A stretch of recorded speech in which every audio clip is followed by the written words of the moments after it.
We are extremely lucky to have tonight two professionals who are going to talk about what is happening with foreign intelligence and how it affects all of us. The challenge that we face is not limited just to our government. It affects all of us, and we need to change our behavior to be cognizant of what's going on, and so we don't give our adversaries advantages that they shouldn't have. So I don't want to sound unduly dramatic by that, but that's one of the main reasons so that I think that we're lucky enough to have the two professionals here.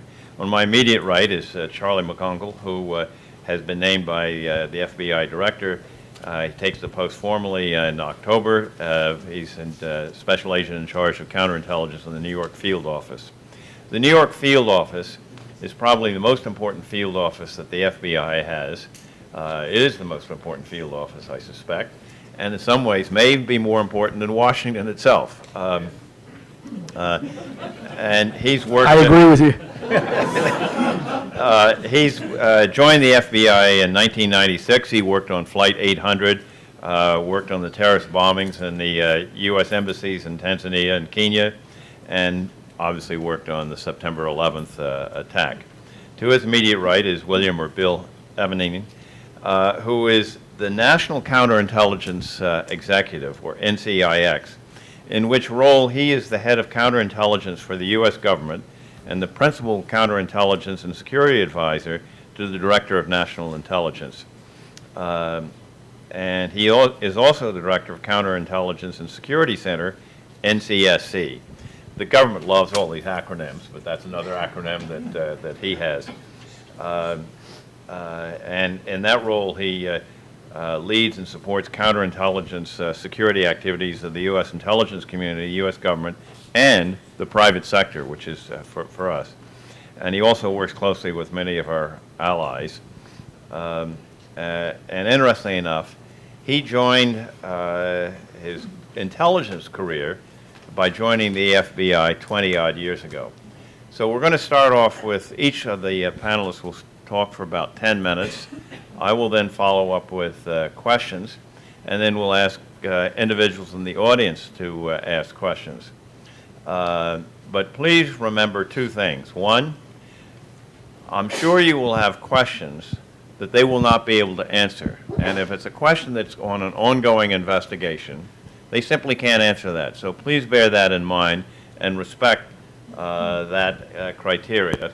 And the second is, and I want to emphasize this strongly, they don't want to hear statements from you. They want questions.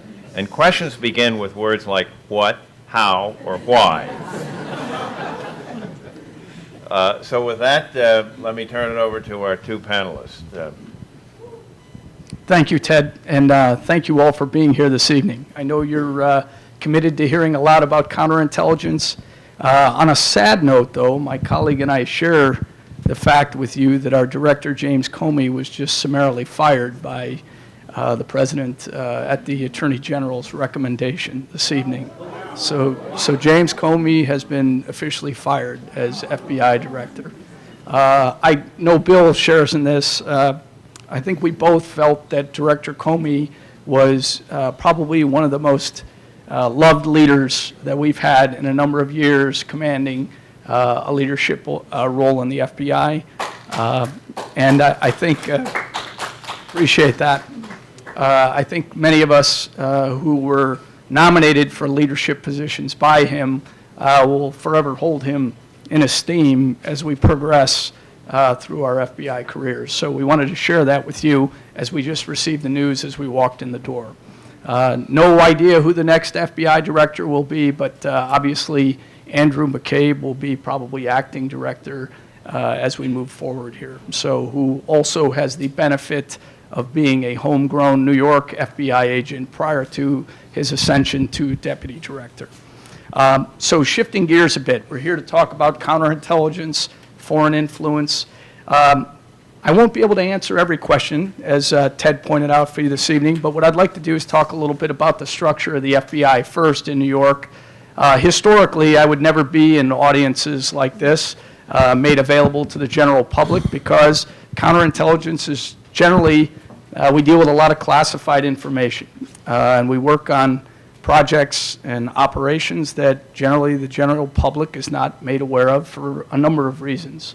However, since the 9/11 terrorist attack and the 9/11 Commission report, which probably many of you are familiar with, the FBI has expanded its public outreach in the counterintelligence realm, and I, for one, have been a steward of working with foreign governments and security services that I would historically probably not work with and share information.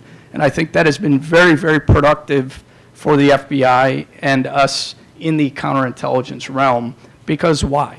Simply put, we are all facing the same threats, no matter what nation you hail from or no matter what government you are living under these days. So by sharing information and coordinating globally, we are in a much better position, I think, from an information sharing standpoint than we have been historically.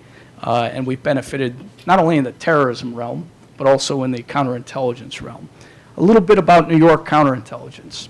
I always say, as the special agent in charge of counterintelligence in New York, if you are someone that has an interest in working counterintelligence, or you as a new, and I talk to my new FBI agents that come in out of the academy daily, if you want to learn and work counterintelligence, New York City is the preeminent field office, as Ted referenced earlier, for working counterintelligence matters in the United States. I would challenge around the world, counterintelligence from a sheer presence in the New York metropolitan area is tops. And I won't go into numbers, but I can tell you I have over 150 agents, which is larger than some FBI divisions throughout the country, focused on working counterintelligence matters in the New York area. Areas within counterintelligence we focus on. Let's talk about that for a moment. Espionage, number one. Number one threat in counterintelligence is espionage. Those who have access to classified information that are either abusing that privilege by sharing that information with a foreign government or someone that should not have access to it or a need to know. We work espionage cases routinely in the FBI and across the board. Now, the only advantage our Washington field office has on the FBI in New York is the level of cleared personnel, those with security clearances in and around the Washington, D.C., Northern Virginia area, because of all the federal government agencies that are there and have the number of cleared personnel. Predominant number of espionage cases are worked out of our Washington field office. However, in New York, we do have cleared entities. We do have those who have access to information. And if that information is compromised or those individuals are compromised, the FBI has sole jurisdiction on espionage-related matters. That is one big portfolio for us in New York. Another area we focus on is counterproliferation. Many of you are probably familiar with that term. For those of you that are not, when we have foreign adversaries, and I'll name them for you here today, Russia, China, Iran, North Korea. Those are the preeminent country threats we are focused on when it comes to counterproliferation. Counterproliferation is simply a foreign adversary trying to obtain, procure, steal dual-use technology. Technology here in the United States that is export controlled, and by obtaining that material, it can be used for a number of things. Our greatest concerns are that it is used for military application, nuclear application, weapons of mass destruction, creation, facilitation. So we have a number of investigations focused on adversaries trying to get their hands on that dual-use technology. Another area we're working on right now, economic espionage. As we talk about espionage and classified material, we talk about economic espionage. I am doing a record level of outreach in the private sector related to assisting companies, corporations, and organizations that have intellectual property that is being absconded by adversaries every day. It's more of an economic threat, and we have a number of economic espionage investigations ongoing as we speak related to the outright theft of intellectual property. And we're not just talking about small companies or organizations, major corporations. Now, how are the adversaries getting that information? It's probably a question that's arising right now. Two ways. One, through cyber intrusions. Two, through the cultivation of employees and the ability of an employee, whether it be going to a competitor or being cultivated by a foreign adversary, whereby that material is then obtained through that relationship. It's the FBI's responsibility, with some of the partners in Department of Commerce, Homeland Security, whereby we partner up to prevent that theft and to protect the economic sovereignty of many of these organizations that have this sensitive intellectual property throughout the United States, specifically in New York City. It is the city of commerce. It's also the city that is a target and will remain a target based on the level of intellectual property in the economic innovation that goes on in New York City and the surrounding area. So we take that very seriously. We are doing a lot of outreach to educate the private sector and those organizations that have intellectual property on what the adversary is after, how they are targeting those organizations, and then more importantly, how do they work with the FBI to prevent that theft. And why do I say that? Because when I show up at the door, I'm sure all of you can imagine that every CEO, COO, CFO, and every other acronym you have in an organization, to include the security officer, is ready, willing, and able to announce that the FBI is here, they're here to help, only my IP has been stolen by a foreign adversary, and I don't want it in the New York Times tomorrow morning. Because frankly, their shareholders are not going to be very pleased with the fact that their IP just left the country, and now the FBI is there to try to get it back and investigate the theft. So we spend an inordinate amount of time working with the private sector and corporations to protect their intellectual property. Because in the end, we don't want anybody out there to be a victim. And more importantly, you know, I always say, look, the economic base is everything in New York City. If we don't have that cutting edge technology, that innovation, people don't have jobs because the solvency of those organizations becomes at risk. And that's very, very important to us as an organization in protecting intellectual property. Again, historically, we would not do as much outreach as we're doing now. But the level of threats related to cyber intrusions and the outright theft of that intellectual property is, I mean, it's astronomical right now. And it continues to happen every day. The problem I'm trying to face is how do I get more companies to come forward and work with us on that, because many of them will not risk the reputational damage in bringing that forward in lieu of just accepting the loss and moving on.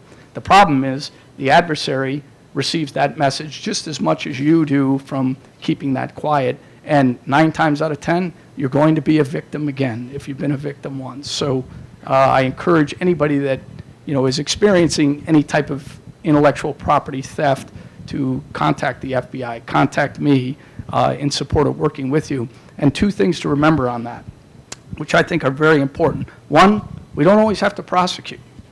That's one thing I want to make everybody aware of. If there is a major theft within your organization, the goal is not always prosecution. It's neutralization. Big term in counterintelligence, right?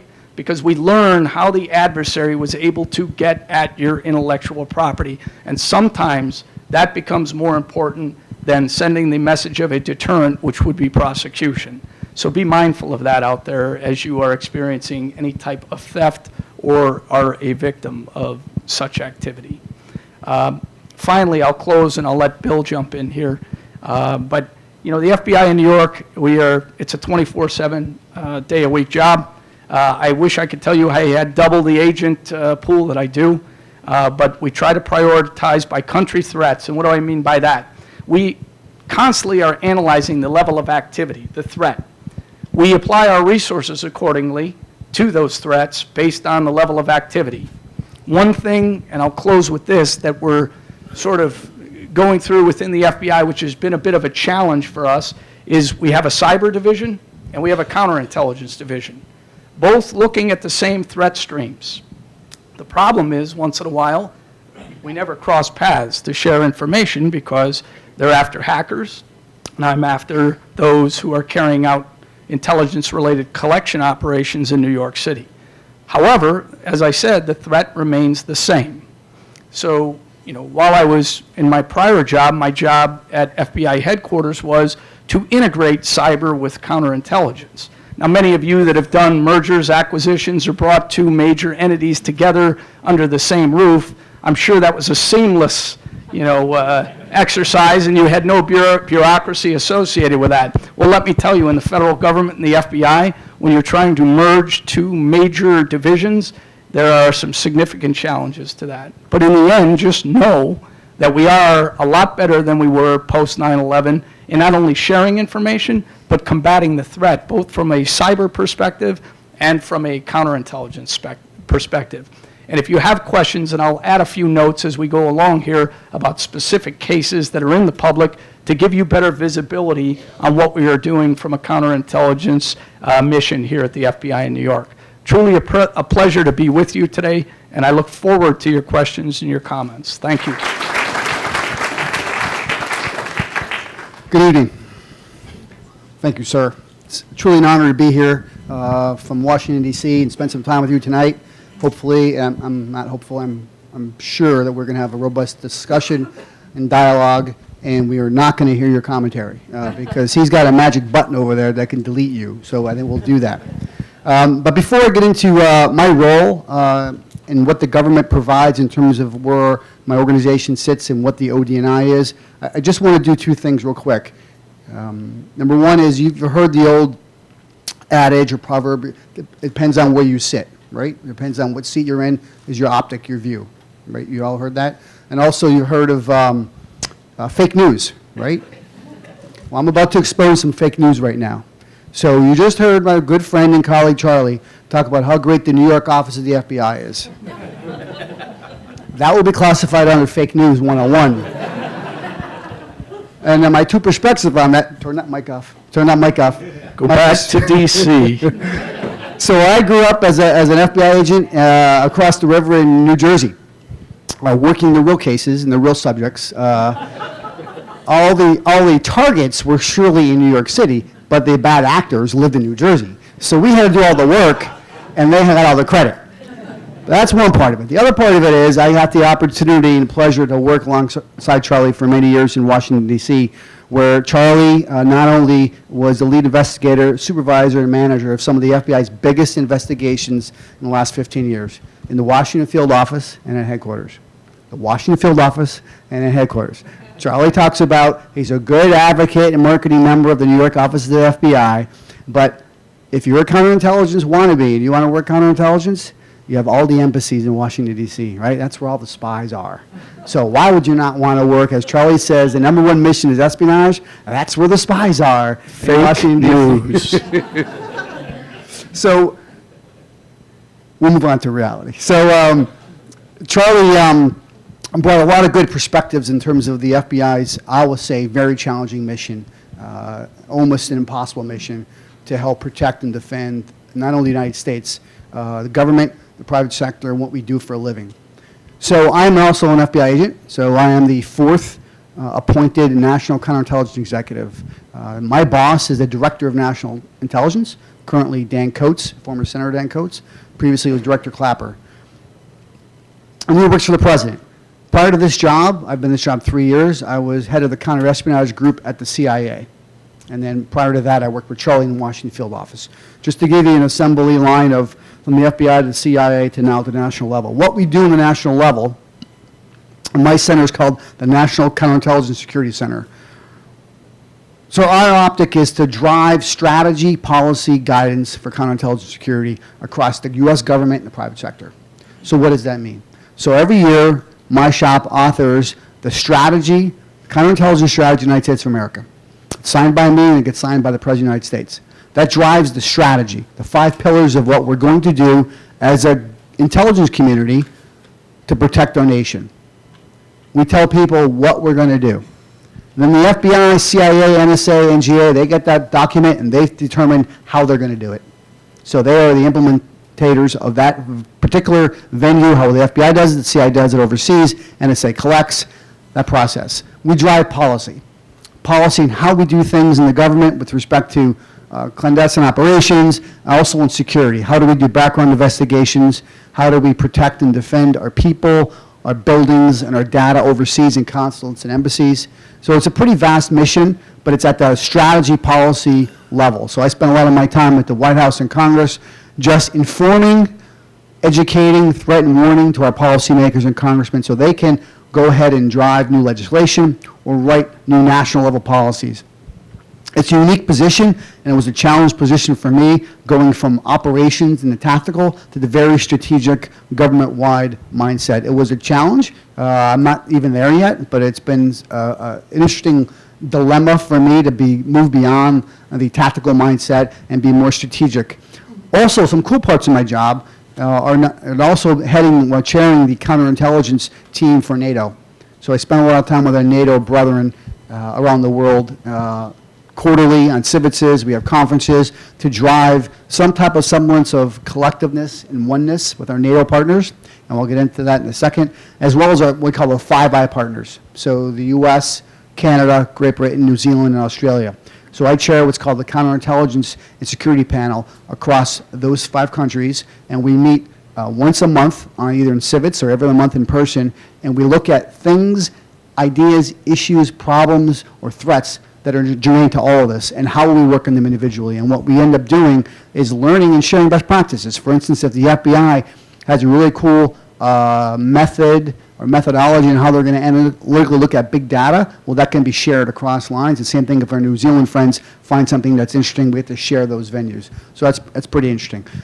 Now, today on the influence idea, I'm just going to give you a personal view and a vignette of how it really impacted me. So for years, when I was at the CIA in my first 2 years at my current job, I would be over in NATO, and whether it be in Brussels, so we go on different countries, and I would always hear countries talking about the propaganda and influence of the Russians, whether it be the Polish, Lithuanians, the Latvians, Lithuanians, even sometimes the French, the Italians, and I would be glossy-eyed, I'd be falling asleep, and I'm like, if I hear propaganda one more time, I had propaganda fatigue, right? Because I had no optic or empathy for these countries who were bordering the country of Russia. Obviously, in the last 7 months, that's changed, right? That has come home. That is here. So now, the last 2 times I was over there, I was wide awake, and everything made sense to me. But I can tell you right now, when you look at our situation which we're dealing with right now with the propaganda and influence campaign of the country of Russia, what I can tell you is the European partners, the folks in Europe have been dealing with this for decades. Decades.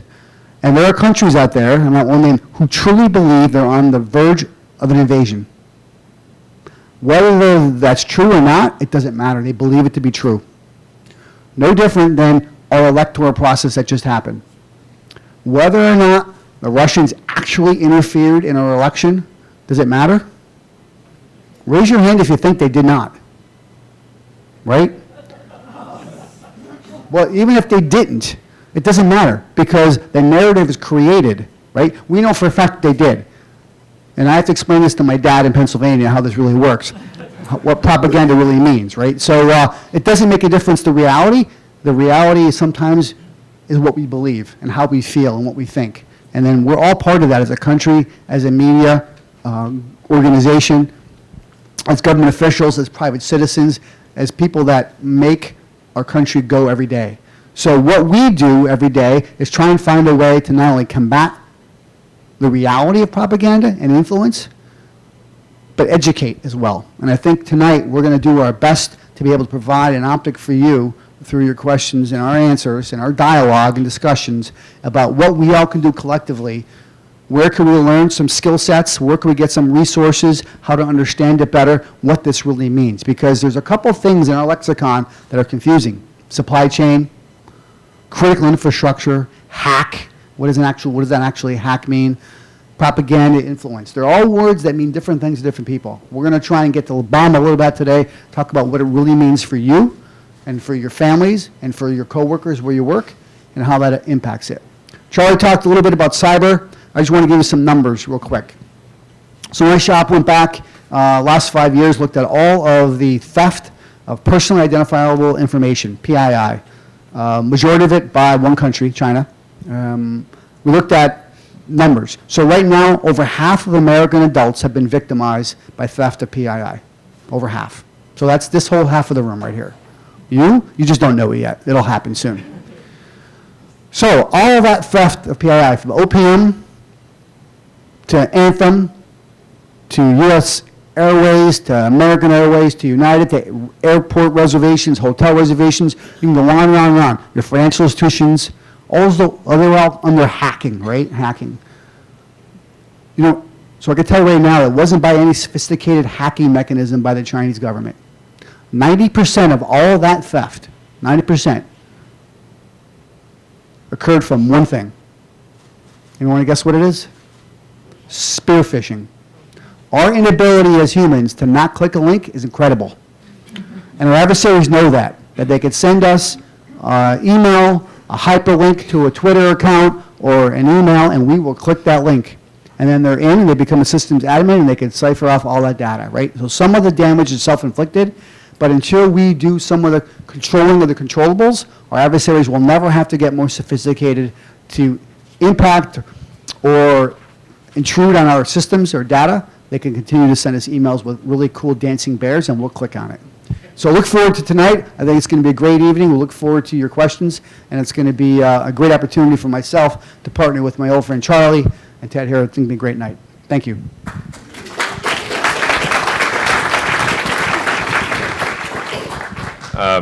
Both Bill and Charlie, the next follow-up question is, you talked about phishing and how hard it is to, you get an email from somebody, oh, I know, that's Bill, I haven't heard from Bill in a long time, or that's my former girlfriend, or whatever it is. And you click on the link that they send you. How do we actually verify it? What are the defensive mechanisms, which are probably a pain in the neck, but what kind of defensive mechanisms would you think that we should try to train ourselves so we can't eliminate it, but we will mitigate it or reduce it? Well, I'll start real quick without endorsing any specific products. So what I do, so we have, there's multiple products online you can get. You can download for free, or you can spend $3, $4, $5 and buy better products to help you with preventing the spearfish. What I do every day, and think about the optic of what you do every day. We're in the same boat. All day long, you get emails all day long with attachments, right? When we click on the attachments. Then you go home, you have to deal with your families, and then you look at your personal emails, and then what do you have? Attachments, right? And it's become part of our culture nonstop. What I've got myself to do, only because not only the threats that we face every day as citizens, but in our role, we have a little bit higher threat because we're more of targets. I slow things down a little bit. So I take my mouse, and I hover over the email from Mr. Roosevelt, and it will say, John Smith, that are you, right? It's a small little thing that takes a megasecond, but it makes all the difference in the world. So I try and categorize what the value is at, and I have a metrics to it. I'm probably about 10% of my emails are bogus that I get right now. And that's all just by putting my mouse. Now, there is software out there that you can get that will help you do that, and I have some of that. But for me, I've gotten myself in the habit of hovering my mouse over the email and realizing if it's really them or not. A solid antivirus software will help you immensely. Also, take a hard look at the address in which you're receiving the email from first before you go to that attachment. This sounds very basic. Training and awareness of personnel becomes ever so important in the corporate sphere, or if you were out in any organization. Training and awareness is everything. I don't know how many times we walk into an organization and you find that their training and awareness program of their personnel is pretty pathetic. If you have poor training and awareness as it relates to spear phishing, I can assure you, you will be a victim over and over again of some type of intrusion, release of malware, and you will be a victim. You may not even know you're a victim for quite some time, which becomes a problem. Strong antivirus software, and don't think that it's specific to your workstations or your laptop. You also have cell phones and mobile media you are carrying around.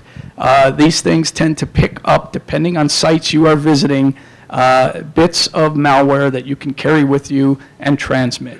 It's up to you when you receive a link to ensure you do your due diligence first before you contact security or ask the question. And then more importantly, in organizations, you have to train your personnel. That is the only way you're going to prevent long-term and persistent threats to your network based on the spearfish. I would just add on to Charlie's great point there that some of the best things that we do in America and in the private sector are great for what we do every day. We don't even see it, but it hurts us on the other side. For instance, data aggregation. So the ability for you to turn on your Facebook and see an ad for 15% off your favorite store is because you were just on Amazon, right? And so that, by the time you clicked on Amazon, it got in your Facebook. It got sold to Experian. Experian sold to Facebook in like megaseconds, right? Well, that same capability is by our adversaries. So they know where you go, they know where websites you go to, and they could buy that from Experian as well with a bogus company, and they could target you as well. So keep in mind, so let's look back to the Wikileaks leak recently in Vault 7. So they put it out, and then New York Times had a link to it. So we told government employees, do not click that link, right?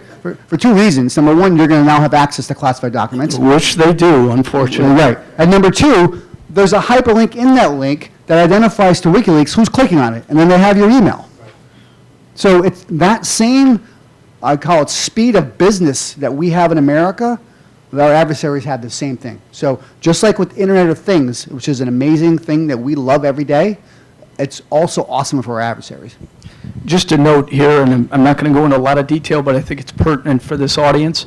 Be careful what antivirus software you're using and where it's from. I would also do a little research on any intrusion-related activity that is publicly available on those antivirus software entities to see if, in fact, they have been a victim of an intrusion as well. Now, this is an audience that's pretty sophisticated. They travel all over the world.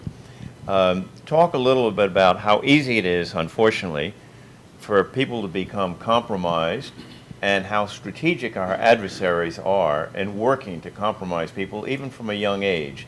So I think just sort of understanding sort of what has happened in some cases, particularly, let's say, with the Russians, I don't want to pick on them particularly, they've been doing this for generations, and now they have electronic tools that make them far more effective than they ever have been. But they have a mindset that's a little different than ours. So talk a little bit about that, if you would. So I'll start the real macro level, and I'm sure Charlie could dig into the how. I'll give a little bit more at the why. And so I'm going to break this down to two things: electronic compromise and human compromise. So I will tell you, when you raise your hand if you travel overseas. Actually, raise your hand if you don't travel overseas. Right? One person? Wow. Let's find out who their name is. What's up? So when you travel overseas, I don't care where it is. When you land and you turn your phone on, your phone is now the property of wherever you landed. Not just your phone, your emails, your text, your database, your contacts is owned by them.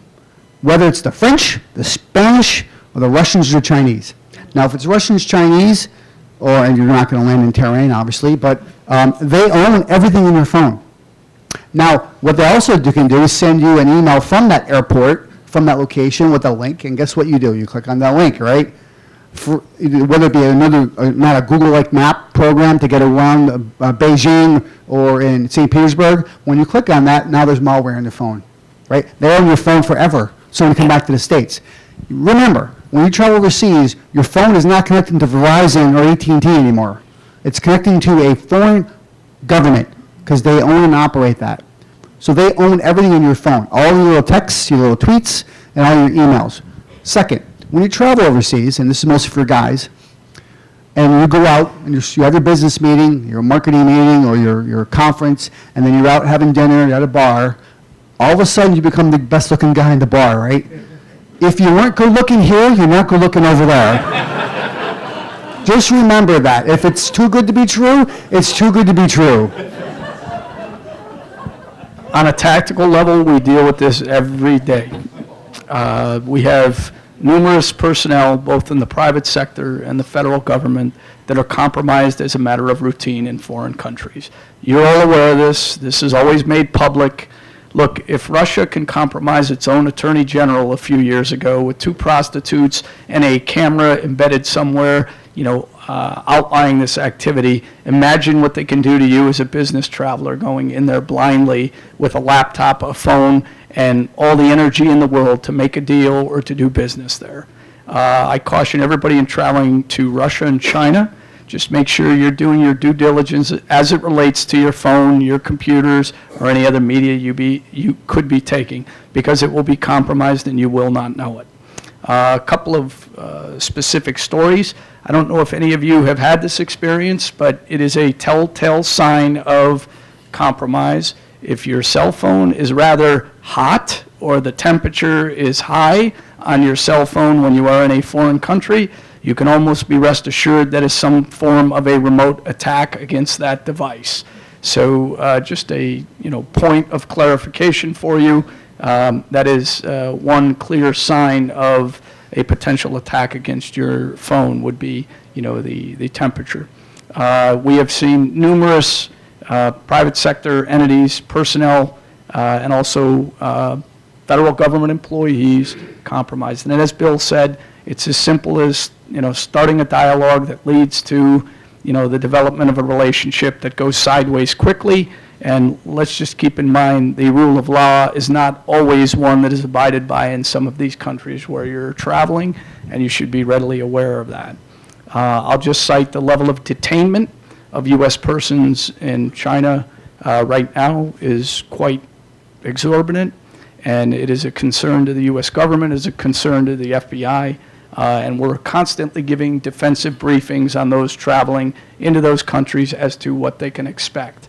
If you are a former government employee or somebody that has worked in a capacity as a key business figure, you can rest assured they're going to know who you are before you hit the ground, and you will be monitored while you are there. Now, that is not meant to, sound like here's Charlie from the FBI and he's naturally paranoid. These are facts, folks, and this is what we deal with day in and day out when we're dealing with, individuals traveling to these countries blindly and not getting a good defensive debriefing before they go out. I will offer to you or your organizations, if you are interested in getting that type of counterintelligence briefing before you leave or your employees leave, reach out to me. I am happy to give that, because a little, preparation on the front end is good for you on the back end, and it's equally good for me on a resource standpoint at the FBI. So again, if there is a way we can help you, please let me know. Just to follow up, if you have an ink pen or a pencil, write this down. If not, think about it. So ncsc.gov. The President, Obama, asked us a year ago to put together some training vignettes for these type of issues, subsequent to the OPM data breach, and we did. We have 7 little videos on there that are 3 minutes or less. One of them has to do with foreign travel, not only the technical collection of your cell phones, your iPads, your computers, the little safes in your hotel room, which are not safe, right? So everyone in that town has that combination. And it also talks about spearfishing, and there's one for being, quote unquote, approached at a conference overseas, what that looks like. And they're all good for adult learners. They're all 2 minutes long. And the last one we just did, and it's up on the website right now, were the top 10 travel advisories for counterintelligence. State Department and DHS puts out all these advisories from a terrorism perspective, which countries are dangerous, you're going to get blown up, and you're going to get kidnapped. This is the first time we've actually gotten a community-wide consensus on the top 10 things you need to know before you leave this country. The very first one is, do not take your personal phone or laptop. Do not take it. Why give it to some other country or a foreign government? And then if you're on a business trip, right, and you're going to have your laptop with all your PowerPoints and talking points for the why give that up as well? So the question is, well, what do I do? Well, you go to, company probably has some, we call them clean phones, or go to, like what I do, I go to Walmart and I buy myself a $9 phone. I put in 10 phone numbers that I really need. Here's numbers to call, right? When I come back, it costs me $22 with my phone calls, and I know my cell phone is not compromised, right? So something to think about if you do not want to have yourself compromised. Also, Charlie talked about software. If you traveled overseas multiple times in the last couple of years, spend the time, get to a forensic specialist or get some software to check your phone out. See if you have malware on it. Do yourself some due diligence. You might have malware, and it's not just Russia and China. Think about that. Ooh, that's pretty ominous. I'm leaving next week to go to China. Okay. Call us when you get back, Ted. That assumes I get back now after listening to you. Now, one of the questions, Charlie, this is more for you. You mentioned Iran, China, Russia, and North Korea as being the ones. But increasingly, we see the role of non-state actors playing a role here. Some of that's going to be counterterrorism, but a lot of them are trying to get clearly dual-use technology. How much of that occupies your time, and how do we also be aware of that when we're here? Yeah, let's define that a little, I think, from a more definitive standpoint. When we talk about non-state actors, the way we refer to them as non-traditional collectors, right? Those individuals, and I'll cite the 2010 FBI arrest of the Russian illegals. Those individuals had been in the country, some of them upwards of 20 years, under an assumed identity, collecting intelligence for the Russian government. We refer to that as a non-traditional collector. We also have what we refer to as agents of foreign governments who are co-opted by those governments and sent to the United States with the sole purpose of obtaining dual-use technology, intellectual property, or carrying out whatever that government is tasking them to do through their research and development in the academic realm, the scientific realm, or the business and economic sectors. So we, to throw a statistic at you, there are 14 million transient visitors coming through JFK every year. In that 14 million, I can assure you, and the FBI is aware, that there are non-traditional collectors coming into the country for the sole purpose of collecting information and going after, through targeting, that dual-use technology. We are very mindful of that. We do our best to screen that, keeping in mind the rights and privacy of individuals traveling in the United States. And I'm not here to say every 14 millionth person is doing something nefarious in the United States. It's our job, and you rely on us to make sure we are aware of those who are coming into the country, and we're doing something about it to negate those activities without negatively impacting their stay in the New York area if, in fact, they are here as a visitor, because we love visitors in New York City. It's what the tourist industry is all about. It's what makes us the city we are, and such a popular place for business and tourism. So in looking at that, the non-traditional collectors, I would say, are becoming more of a threat than the threat we have real time in New York City, day in and day out. And identifying them becomes quite challenging for the FBI. And we do that a number of ways. Information we receive from other federal government agencies, information we receive from our foreign partners who are aware of these individuals' activities from being in their countries, and then we, again, take appropriate action to make sure that they're not carrying out any intelligence-related activities, any procurement activities, or any outright theft. Now, it's interesting having both of you here, having, one case worked for the CIA, working. Both the 9/11 Commission and Lawrence Wright in his book, The Looming Tower, were very critical about failures within the intelligence community to have lateral communication. And I know a lot has been done. Talk to us a little bit about how effective you think the reforms have been to make that, and what are the things you really hope happen in the future to make it even better? Because we have specialization, but we've got to have more and more flows of information without compromising the intelligence that's been gathered. Yeah, it's a great question. I'll jump on that, Bill, if you don't mind. In New York, it has to work. We have to share information in New York, given the threat stream and the constant threat information that is coming into New York City. I will tell you, as the SAC for FBI in New York, I partner with every federal agency here in looking to share information. And not only that, if you've read the 9/11 Commission report, it really didn't touch much on sharing with our, various foreign governments. In my realm, as I told you early on, historically, that sharing of information with foreign governments was sort of minimized. We were more of a nationalized agency that was focused on bank robberies, kidnappings, and things of that nature. Counterintelligence was sort of centric to the United States and our borders and keeping, the Cold War adversaries at bay. No longer. We are now working globally with foreign partners and sharing information. I see that role expanding as we go forward.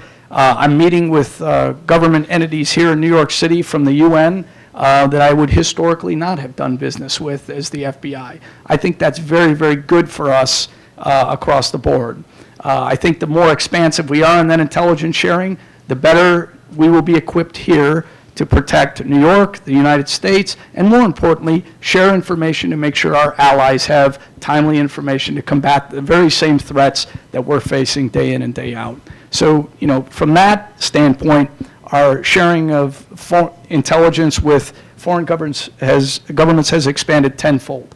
I'll say, between the federal agencies, as I said, in New York, it has to work. New York, in my opinion, and I'm a little bit biased, it is the example. I know Bill's in love with Washington, D.C., that's okay.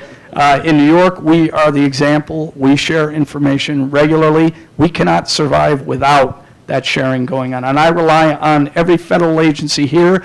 And now, sort of a new thing for you tonight, historically, our counterterrorism division would link up with NYPD. We've started initiatives on the counterintelligence side where we are now partnering with their intelligence apparatus to work together. And that's something that we really haven't done well in the past, but we are now expanding into that role and mirroring that counterterrorism model on the counterintelligence side. And we're finding out some terrific information because let's think about it. NYPD has 40,000 strong out there. They are an army in New York City. They do a phenomenal job. They're a great organization, and they gather so much street-level intelligence that the FBI can benefit from and partner with them on. It's a fascinating revelation for us and something we're going to capitalize on moving forward. Just to dovetail what Charlie said, I think similar to fake news, I think the idea that's not shared is old news.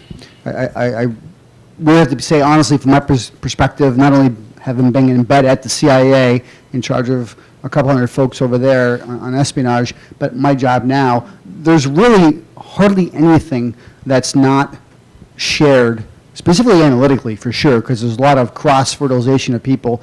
And the Joint Duty Program, which is called, has really promulgated that. The ability to have FBI, CIA, NGA, NSA, you name it, law enforcement folks working together, whether it be in a joint terrorism task force or in a government organization, really promulgates the information sharing, not only with your own equities and what authorities you bring, as well as I think the war zones, the last 15 years. The ability to be in a war zone, working alongside, sleeping alongside members from other agencies has really driven the need to share. As Charlie talked about it, you can't not share. I think being in the war in Afghanistan and Iraq has really proven that to be true, where you could say, if you were a CIA case officer, well, why do we need the FBI out here? Or the DIA, what do we do? When you work together in that close-knit group, 20 hours a day, for months at a time, and you realize different authorities, you really get to learn that. And then they come back to D.C., New York, Los Angeles, and become managers, then they're already attuned to the critical need to share authorities,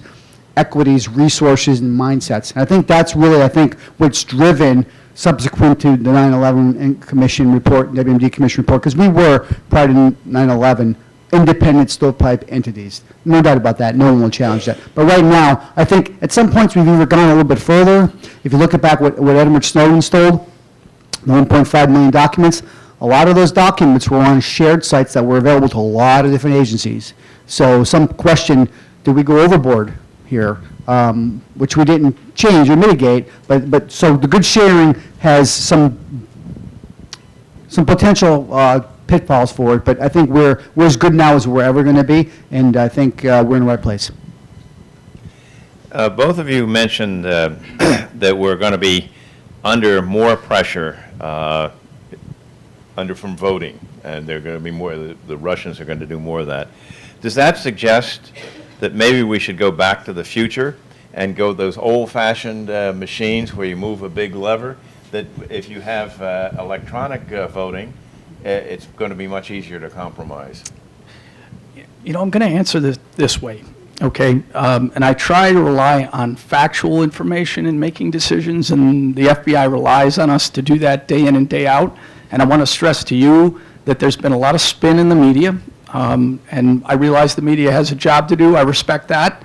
However, you know, the FBI, we have to rely on factual information. Here's a fact.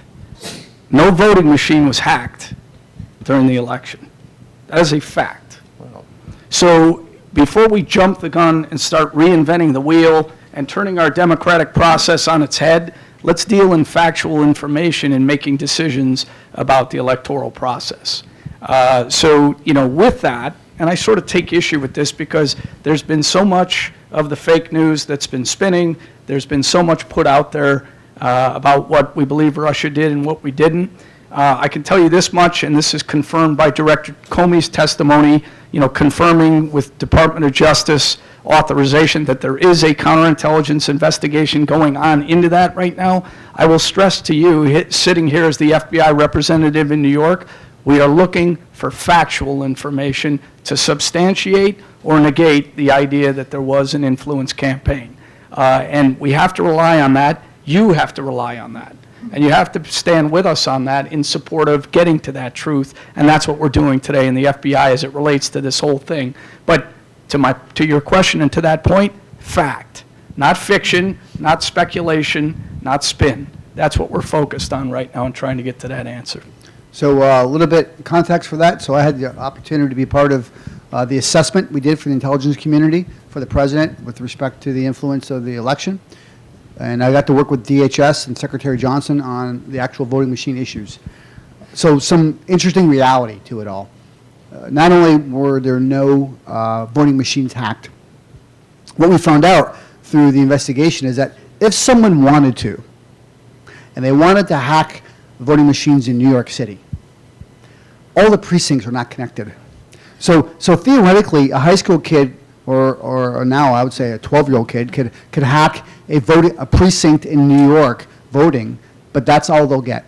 They'll get those 1,200 voters at that firehouse that is not connected everywhere else. So some of the archaicness of our electoral process, and we're still like 1958-ish, right, is actually going to help us down the road because of all politics are local, that has an impact on how we vote. And I think at the end of the day, looking towards our next presidential election, this will end up helping us because of the lack of connectivity. Right. It's one of the few things in the country right now that's not connected. It's probably a good thing. And correct me if I'm wrong, Bill, each state had a different system, or there were multiple different systems out there. So when you're talking about that variety of voting systems and machines, it creates a real difficult time to carry out an intrusion on something when you don't know the infrastructure and you have that varying degree of voting machines out there from state to state that are not connected.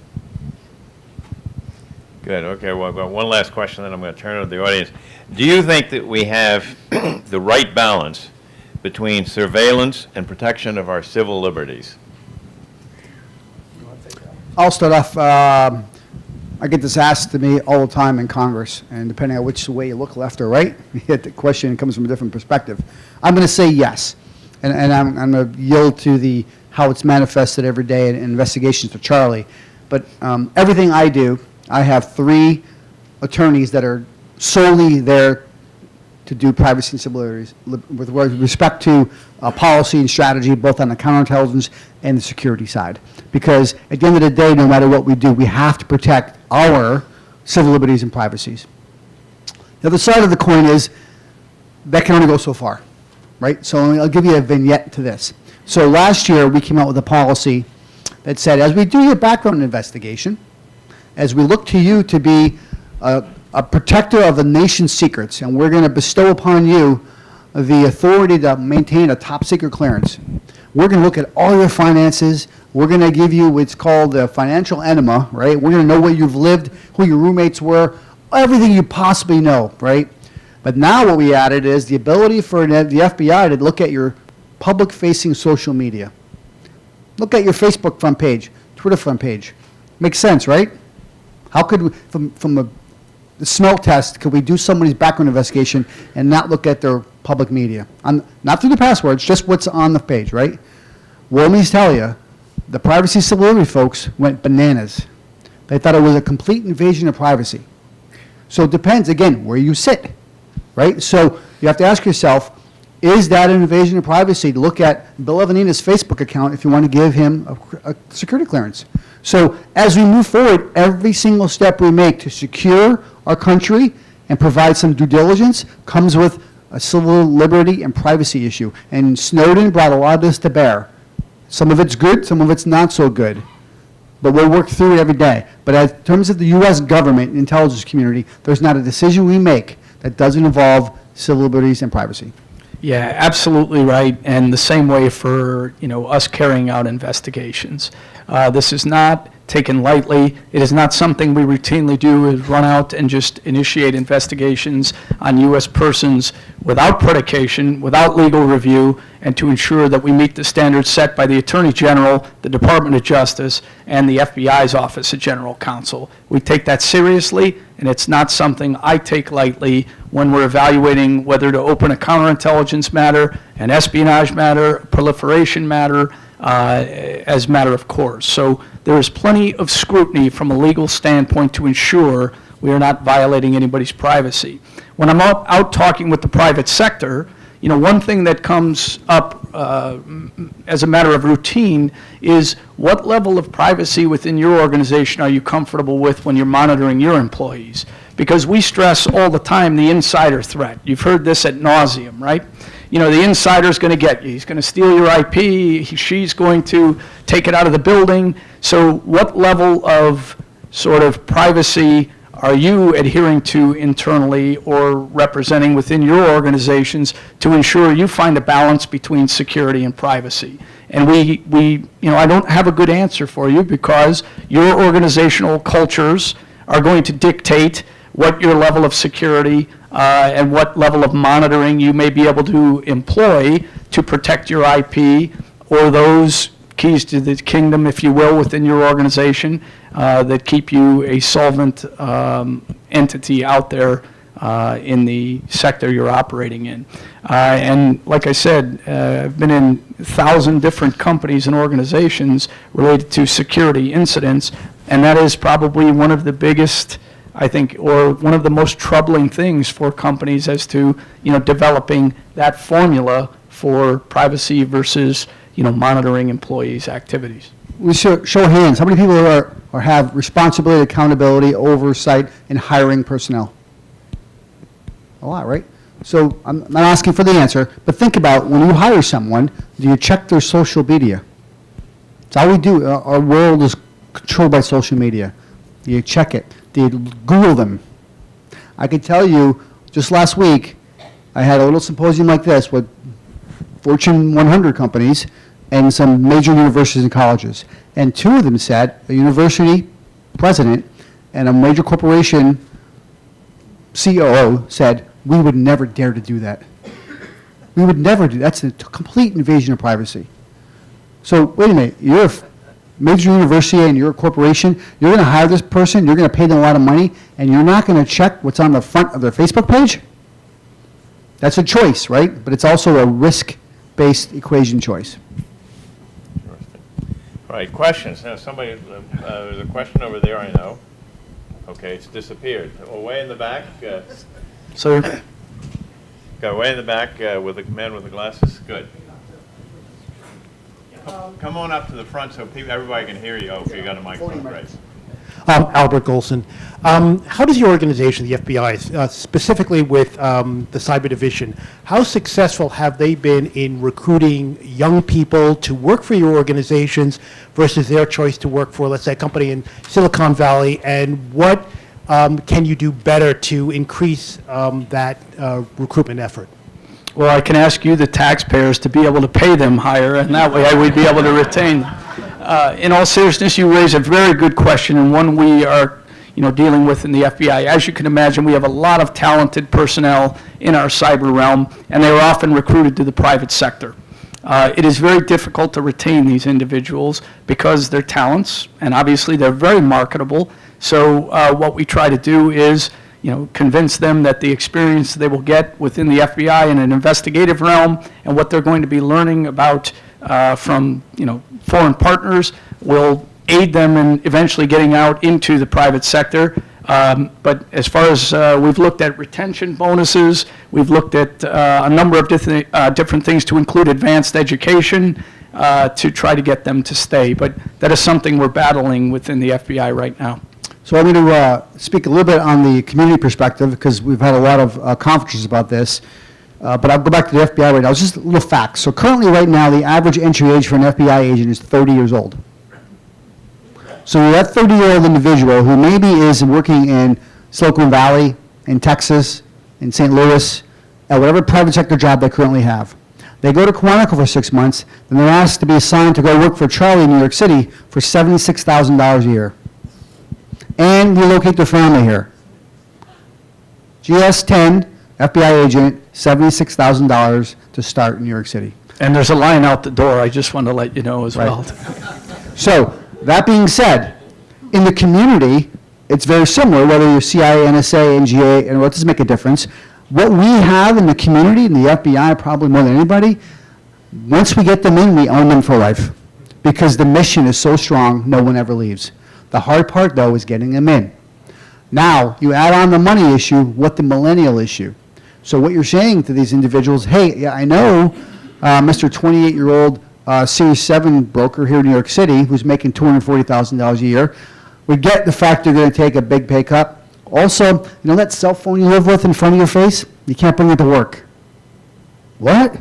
Now you make that to this 24-year-old analyst, 25-year-old analyst who just graduated Yale and wants to come work for the FBI, CIA. You tell her, no more cell phone at work, 15 hours a day. Oh, and you're going to take this big intrusive background investigation. It's a tough problem. So some of the things we've talked about, the former DNI and Director Comey and Director Brennan, hey, let's look at holistically, give them the option to come in to the government, the FBI, for 5 years, let them go back to the private sector for 2 years, and then come back, which right now is not possible. So I think there's some ways looking at that, but again, it's a big ask, but once we get them in, we own them, and Charlie's point is valid. We have more applications now into the FBI than we've ever had. Right there, gentlemen, you. Thank you very much. My name is Victor Rudd. I'm the Foreign Affairs Committee Chairman of the Ukrainian American Bar Association. I can't have two questions, so it's one question with two parts, if I can, very quickly. One is very simply, what percentage of resources would you guess, and you may not want to answer these questions, I understand, what percentage of resources would you guess that Russian intelligence services attribute to traditional espionage as compared to desinformatia, compromat, and so on and so forth? The other question is, to what extent, you mentioned us sharing information with other countries, to what extent would you hazard a guess, either by quality or by quantity, do our allies feel comfortable or less comfortable in doing the opposite with us, particularly, let's say, in the course of the last year or 2 years? I'll start with quick on the bigger part. So we know for a fact that our adversaries are sharing information, specifically on the counterintelligence espionage angle, what's worked for each other in the last couple of years, and I'll leave it at that. On the first part, we do have some quantifiable numbers on their first question, which we can't get into here, but we're pretty aware of the effort that's put forth by the Russian government, the FSB, the GRU, and the SVR. And what makes it really more difficult now is the GRU and the SVR are very competitive. And that competition breeds not a good story for us. Yes, sir. Honestly, I couldn't give you a good percentage of that. I think, as Bill said, I've observed numbers. I just don't know the veracity of those numbers, and I couldn't give you a quantifiable number here in New York. Well, I wouldn't expect a precise number. I mean, I have my sources from Ukraine, of course, but just curious to know. Understood. Thank you. Okay, question way over to the left. My left. Jerry, to be back, I'm just curious, having you started with the Comey bulletin, I'm just wondering what protection we have against the president declaring a national emergency and somehow transforming us from a democracy to a different type of country. Isn't that the same question that people asked of Obama, and asked of Clinton, and asked of Bush? Yeah, honestly, sir, I don't know that I'm going to have a good answer for that. I appreciate the question, but I think that's one I'm just not prepared to answer. I'm sorry. I'll have an answer. I'm really deep in my heart, Folks didn't hear the question over here. Well, Well, it's probably better off. But my answer to you, sir, is that deep in my heart, I'm hoping the news is fake news. I really deep in my hope that there's something happened. I'm okay, just we haven't sick. had a lady, so lady in red, you got to. Okay. I'm wondering, India is now progressing through an amazing experiment in a public revelation of identity. So they have 800 million of their citizens biometrically identified, and with more than one biometric. And they're beginning to use this for virtual banking and for voting thing. And I wonder what you think of this. I mean, it's an enormous experiment in the world to have this going on. I don't know much about that. I have heard the same thing. However, what goes into my mind immediately is, how are they protecting that data? Where is it being stored? And who would have access to it? My answer will be, I'm fully aware of that, and they're in a race with other countries in the same capabilities. I expect that to be here soon, because at the end of the day, with our world of trying to protect, at the end of the day, the U.S. looks for speed, convenience, technology edge. I look for companies, specifically in the financial sector, to look into biometrics so we don't have to take our little ATM cards. We're already starting to see pilots in that, so it's probably not far from the U.S. Ma'am, one other comment on that.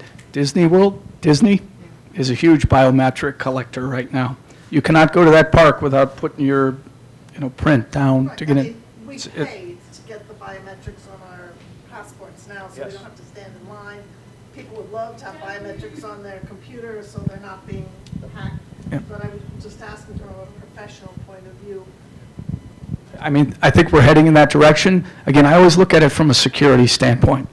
I don't know how comfortable we all are based on the level of intrusions and the PII that's out there. Now they're going to get your biometric information. That, to me, is problematic. So I will add on, so the question about biometrics and what India is doing and how they're collecting biometrics to do everything in India with respect to, from commerce to banking to, you name it, grocery store shopping in India.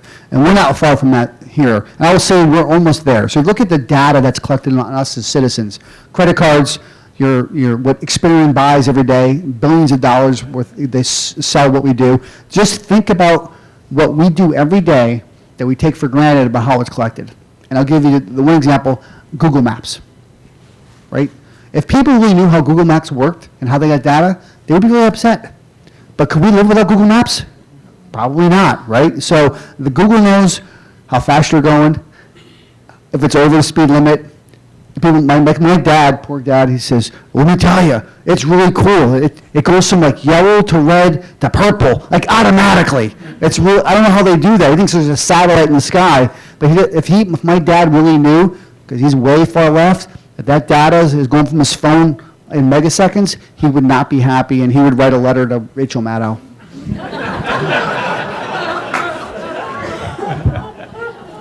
Okay, gentleman in the black scarf around him.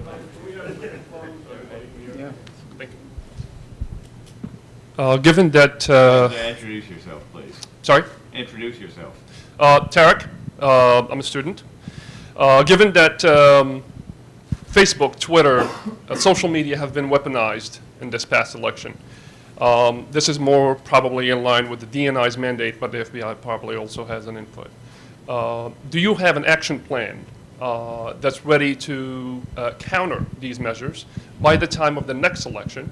And does this action plan include an offensive strategy as well as a defensive strategy? Yes and yes. Okay, way in the back, you've been patient. Gentlemen. My name is Tulio Prieto. In view of the Ana Montes case, is Cuba among the list of adversaries? Absolutely. And then, Charlie mentioned top four, Cuba is in that top four, depending on the day and the subject matter. What makes Cuba more enticing now, obviously, with the changes with Obama, the ability to travel there and become more targets, it's not just the Cubans in Cuba right now. The Chinese and Russians have invested a lot of personnel, collection capabilities in Cuba as well. So although this physical country of Cuba is so close to us, and the partnerships that have been created between Cuba and Russia for decades, now the Chinese, makes it really, really difficult for us and a tough target. And I think it's probably, in the top echelon of our threats right now at the global perspective, both not only from economically, but from a counterintelligence perspective, and it's being dealt with every day. Very aggressive intelligence posture in New York City and throughout the globe. And also one interesting thing that I'm always intrigued by with the Cuban intelligence services, they recruit spies based on strictly an ideology, not a financial vulnerability, which in my mind is quite impressive and just goes to the level of sophistication that they utilize in recruiting their agents. Interesting. Gentleman right here. First of all, it has been a great pleasure to meet our two James Bonds, and they look as handsome as James Bonds. Now, what I wanted to say is this: we have touched mostly what they are doing to protect U.S. in New York, but they do something also very interestingly, and is a big jobs which they have realized up to now, is that this city for nearly 80 years has been the host of United Nations. And one of the main functions have not only been to protect the US side, but as a US government, these people had, and they have been very successful in protecting every year the heads of states of nearly 200 countries which visit this city and comes to UN. And I must say, I'm most grateful. I worked for 30 years for UN on a high level, and that's why I can express our deepest gratitudes, because when you look back, I don't remember, not only myself, we don't remember one single case which neither a head of states or anybody had been subject of killing or anything. The other thing which I wanted to mention, that's also important, when they do this protection, they can do it only until the frontier of UN, because legally inside of UN doesn't belong, but they have to cooperate very much with the international security which we had at UN, which belongs to different country. So I suppose that this is a very important question. I mean, what they did, but we didn't touch about that. And don't forget about the security question didn't start it in this country with 9/11. Don't forget that nearly for 40 years, this US, this country had a Cold War. And during that Cold War, the protections were much more important as compared to now. Now, the two simple questions which I may ask, if I may. I mean, first of all... Please, get to the question. Yeah, to the question. I mean, I will propose, because, I mean, they may wish to comment on what I said. The two question is, when I was working at UN, and certainly we had, at that time, and I'm talking about 10 years back, 15, we talked about the frontiers here, about Kennedy Airport and so on and so forth. But I was told at that time, one of the weakest point for the New York was the frontiers with Canada, because on from the Canada, you Okay, can we pass get by the the question. car. Okay, we get the So question. is that still, and my second question Please, let's is let that him answer the question. earlier, there was a kind of imposition to the Eastern European countries representative, especially for the Soviet okay, we Union, got it. not to go to 35. Thank you. Sir, first of all, I'm not going to take credit for the UN General Assembly's security alone. The FBI participates in that. The UN plays a significant role, but I also want to compliment the New York Police Department that does a phenomenal job in supporting that security, and the good citizens of New York who are always aware of those events as they're going on in the city. So all of those individuals deserve credit for that. On your question related to frontiers in Canada, all I can tell you is we work very closely with the Canadian government in support of keeping the border safe, and from a counterintelligence standpoint, we are partnered with both CSIS and also the RCMP in combating any threats that come across this border. Thank you. Gentleman raising his hand there, right, you. Thank you. Regarding your use of politically sensitive information you might acquire, how much is that use affected by the known political predilections of, say, Sessions and Trump? Tough question, I'm sorry, but I'm curious. Well, let's see. How do I answer this? I'll answer it with one name, John Podesta. Right? So you want to know the impact of a successful spearfish and the ability of a non-state actor to manipulate and affect things by putting emails out there. I think no matter who you are, what you are, whether you're a political appointee, whether you're a congressman, senator, or someone in the White House, or you're in any organization or in the private sector, you can potentially be victimized. And I think with the way what I've learned in the last year is that I know that everything I type on my email could one day be exposed. So it makes me think of everything I type. So I think the nature of your question was how do we handle information when we receive politically sensitive information? Yes. And then, how do we utilize that moving forward? Well, I can tell you from my perspective, if we do receive information like that, it is not openly disseminated within the organization. In the counterintelligence realm, we survive by the idea that you have a need to know in the organization, especially when it comes to classified information or, as you cite, politically sensitive information. So we have a small team that reviews that. Obviously, all the way up to our director would be aware of that, and then we try to make sound decisions based on the information and what it entails. Is it a federal violation? Is it more from an intelligence standpoint? Is it something that's potentially compromising to that individual? It depends on the situation, and clearly it depends on who it is. Okay, ma'am, the second row. Yes, hi, I'm Adrienne Spola, and I come to these events all the time. It's wonderful, thank you.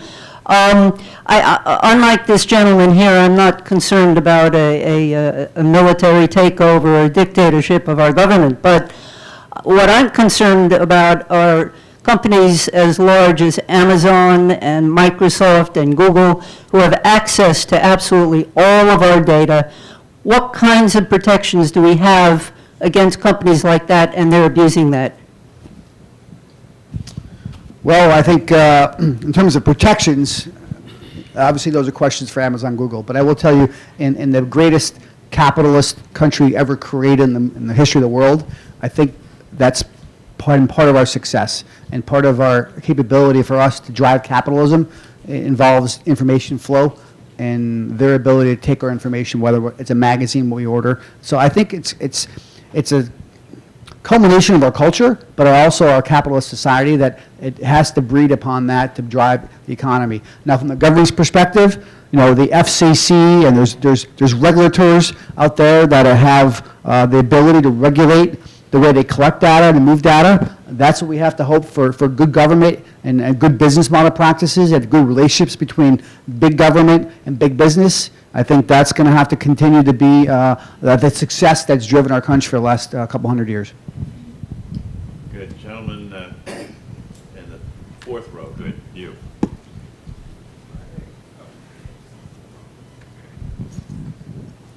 Thanks for coming out today. So I have a. Introduce yourself, please. My name's Michael Kata. I actually work for the government. I'm part of 18F. It's like a tech. I don't know if you're familiar with that at all. Question not related as much to my job, although I'd love to talk about the recruitment thing later. It's not for myself. 2 years was. We hear that a lot, not myself. It's my friend. It's my friend. I swear. It's my friend. You know, he lives in New York. He's like about 6 foot, brown hair. I think that's a really interesting conversation, and would love to continue that later. But this is kind of separate, and it touches on a few key themes that you discussed earlier, which was Fortune 500 companies, nonprofit organizations, all these leaders who are traveling abroad, folks who are doing this type of work. And I guess my question is, like, they can get exposed, they can be compromised. Is there such a thing as gross negligent treason, where your behavior is so careless that it could be conceived as, well, how could you be so careless as to give this away? Because, I mean, where do you draw that line on what is considered an active form of treason versus what's considered, you should have known better? It's a great question. I think we need to separate the question into sort of the economic realm and then the national security realm. If you are traveling with classified information without having it appropriately contained and you are exposed, you can definitely be investigated for such activity and potentially prosecuted. As far as economic data, I would turn that back on the entities in which the individual is employed. Are first they permitted to be traveling with that type of information in that capacity, in that method, and then where they're going with it, are they permitted to have that information? Are you permitted to get onto a network and then remotely access back to your organization with that data on your laptop or your phone or wherever you're storing it? Again, it's a very good question, but there are 1,000 scenarios I could throw at you whereby then we would take a hard look at the activity and determine if there is any criminal culpability or activity or negligence, as you say. Generally, negligence falls in the realm of more of administrative within the organization. When you're talking classified information or you're talking theft of IP, that bounces you back into the criminal realm, which would be under FBI jurisdiction. Gentlemen.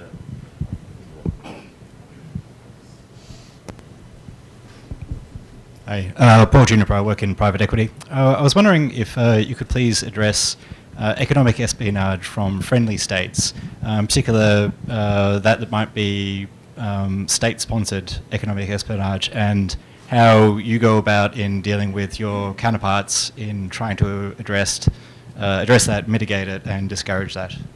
Yeah, it's a great question. Many times it is friendly countries that are obtaining IP. Again, 100 different scenarios I could answer your question. The bottom line is, if we believe or we have reason to believe or the fact pattern is that it is theft, the first question we have to ask is, we look at the employee, right? Or does the employee or the individual associated with that organization? Another question we ask is, what type of controls are in place to prevent that theft? Very, very important question when we're talking about economic espionage. And then when we feel or we establish, either through working with the organization that's a victim, we make an assessment on how willing the country, whether it be a friendly or an adversary, is to the procurement of that specific information. So it's sort of a judgment call along the way as you investigate, and you let the fact pattern dictate if and when you would reach out to the friendly, generally not the adversary, more the friendly than trying to coordinate. Now, if there is a third country involved whereby the individual may be transiting, if I could take your question in that direction, and we know that the individual is already out of the country, absolutely, we will be going to that third country to coordinate with that security service or that government in support of stopping that individual or that travel into a country where we believe will be getting their hands on that intellectual property. So I will take it a little bit more global, just something to think about to Charlie's answer. Because we are the greatest country ever invented, right? We do a really good job here of bifurcating the government, private sector, and the criminal element. Right? We do a really good job of that for the most part. We slip sometimes, but for the most part we do it. No other countries do that, not even in Europe. So when you travel over there, we're proprietary information, trade data, and there's the state-sponsored theft is helping your economic structure. For instance, when there's a meeting here in the U.S. and we have businesses come from all over the globe, the FBI and CIA are not stealing their economic data to help the United States government.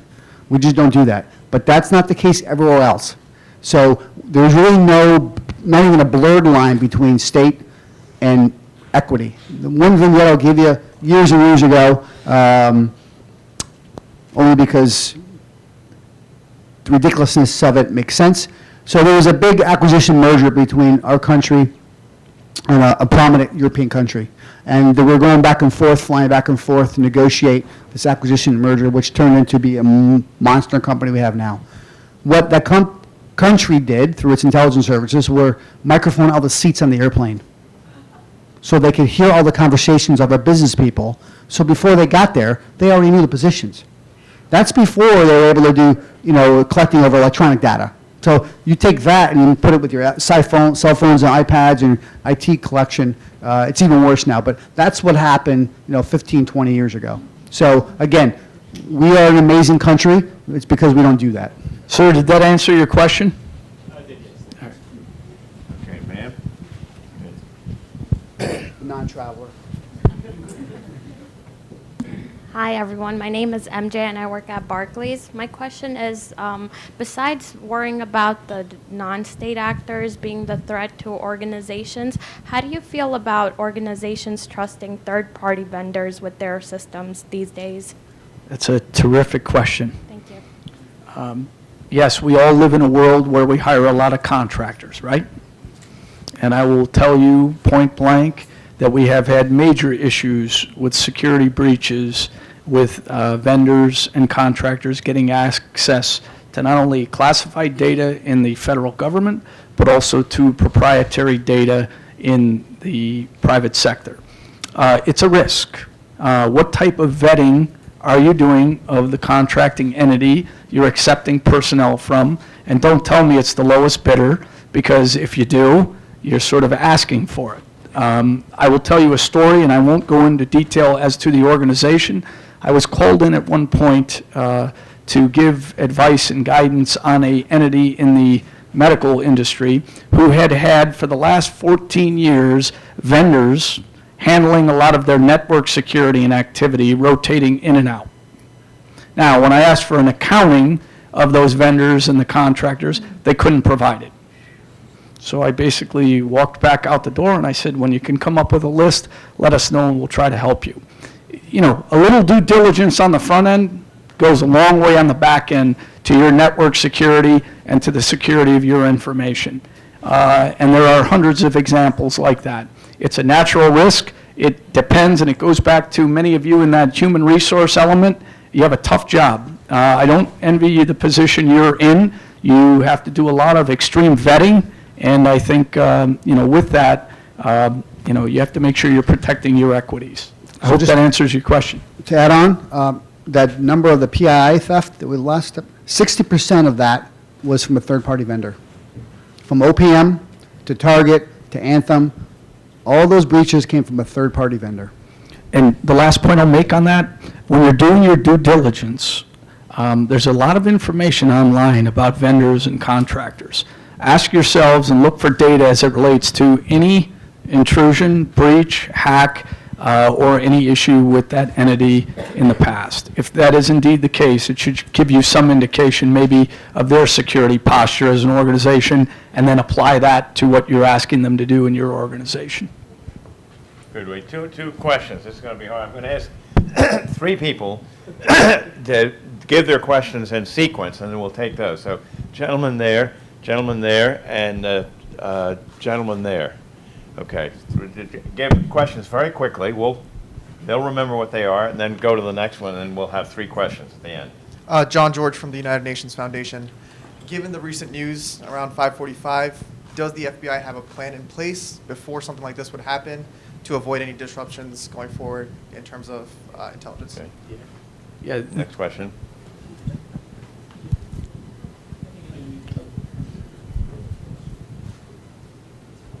Hi, my name is Mike Holt. I'm a wealth manager with Beacon Trust in Morristown, New Jersey. You indicated that sometimes your objective is to neutralize these threats as opposed to prosecuting them. Does that apply across the board outside of just like the private sector, and why? Yeah. Thank you for your service. Pass your microphone to your right. Thank you. Raimundo Tamayo, I'm a graduate student at Columbia University, SIPA.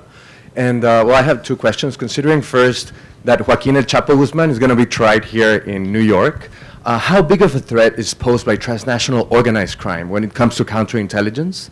And my second question is, while third-party information vendors pose vulnerabilities, we're looking at a blockchain in the future where there are no third-party vendors.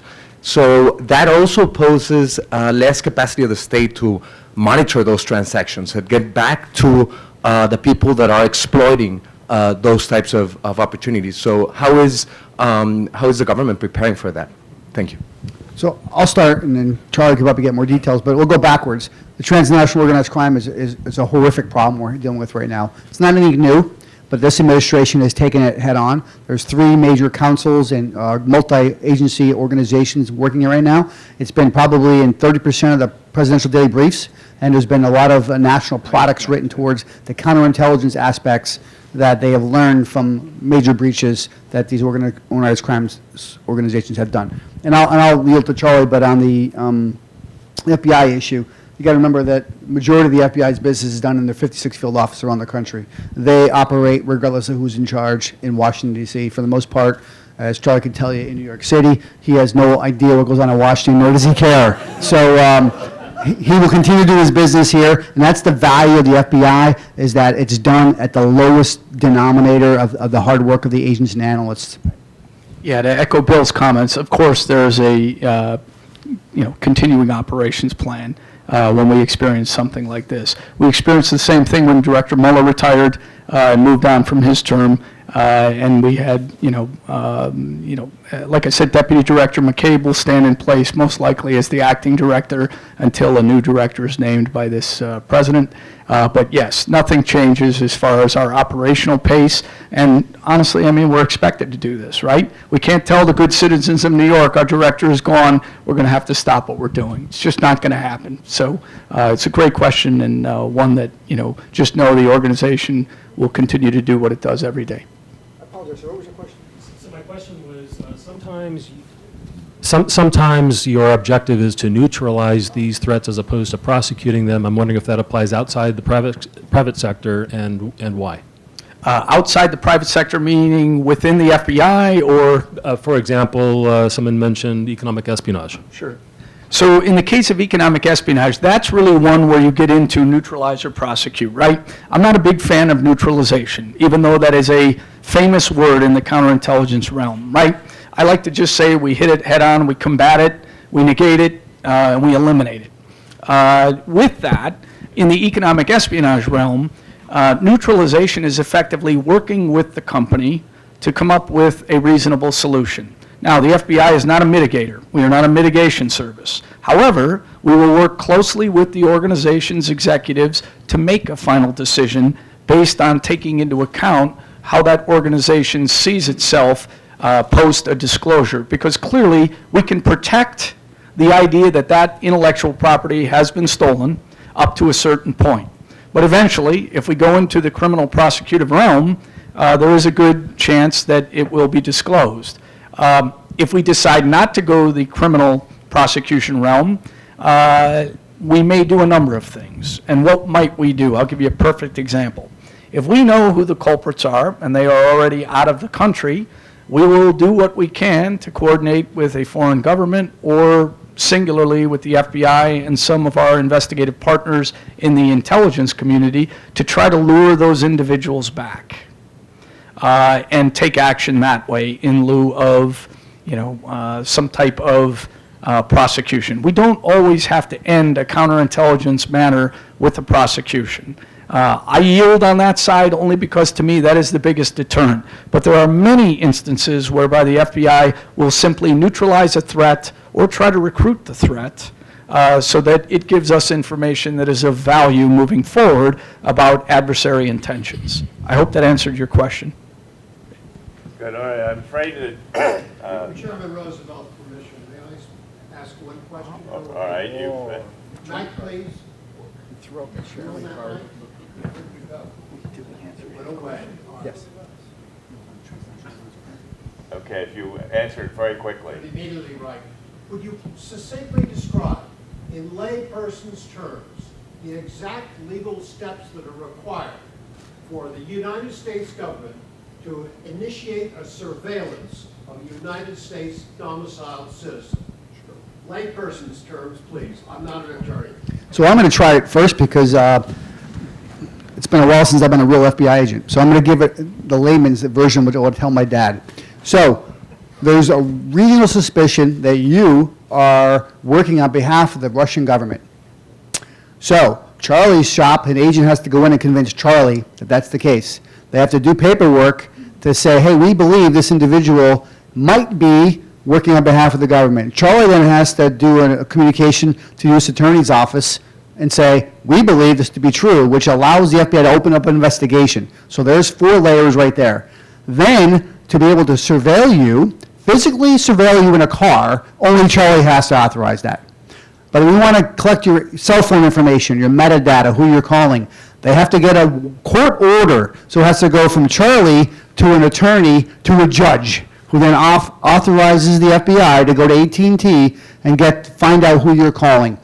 Not only just who you're calling, who's calling you, and then beyond that, if they want to see the data in that call, or they want to listen to the calls, it's got to go through that same process and to a different court, which is called the FISA court, to get that. So all of those efforts, there's probably 7 layers of protection to ensure that you as a U.S. citizen actually have predication by the FBI to ensure that it's worth everyone in that chain, their careers, to okay your surveillance. That's a great answer, Bill. A couple of additional steps that add to this so that it's not simply the FBI flipping a switch and saying, please monitor that gentleman, his phones, his emails, and everything else. First of all, we have to meet the standard under FISA, agent of a foreign power. That is not an easy standard to meet these days. So clearly, as Bill cited, we have to establish you specifically as an agent of a foreign power in some capacity, meaning you are working on behalf of a foreign government carrying out some clandestine related activities. Again, a standard not easily met. Once we establish that, we have to verify the facilities you're utilizing are being used in furtherance of carrying out that clandestine activity. Once we have that verification and we can establish you as an agent of a foreign power, we will then coordinate with our FBI headquarters, the Department of Justice, in support of putting together an application for a court order to then monitor those facilities with the hopes that we can capture foreign intelligence about your relationship and your activities with that adversarial government. This is not something that happens overnight. We do have the ability under exigent circumstances, which is a phrase you will routinely hear in the FBI and the Department of Justice, whereby we feel there is an imminent threat to national security, whereby that process can be sped up. Otherwise, it is a tedious process, and I don't take that lightly, and we fact check everything we're doing, and there are multiple layers of oversight both within the FBI and the Department of Justice before we're able to exact that type of surveillance. To Bill's point, physical surveillance, as long as the FBI has an investigation predicated, meaning it's not simply, I want to investigate this gentleman because he's wearing a brown suit and a blue tie today. It is, we have some predication, a reason to believe he's either engaged in intelligence activity or he is involved in criminal activity. At that point, I can initiate or predicate an investigation by writing a factual statement that predicates that investigation, and then from there, under that authority of that investigation, I am permitted to put physical surveillance on this gentleman in the front row, and that is simply but not simply stated. Agents in vehicles surveilling and watching what this person is doing, with the hopes of what?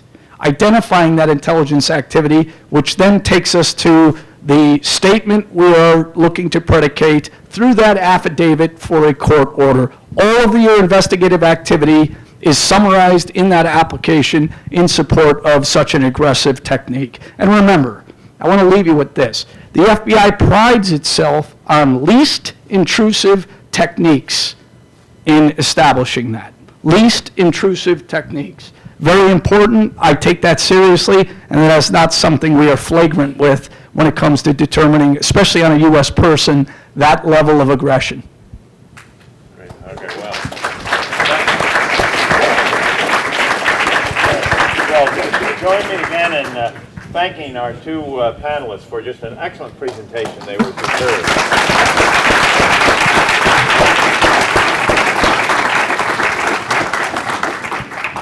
Thank you. On behalf of the college, I'd like to thank the Foreign Policy Association for bringing this conversation to us tonight.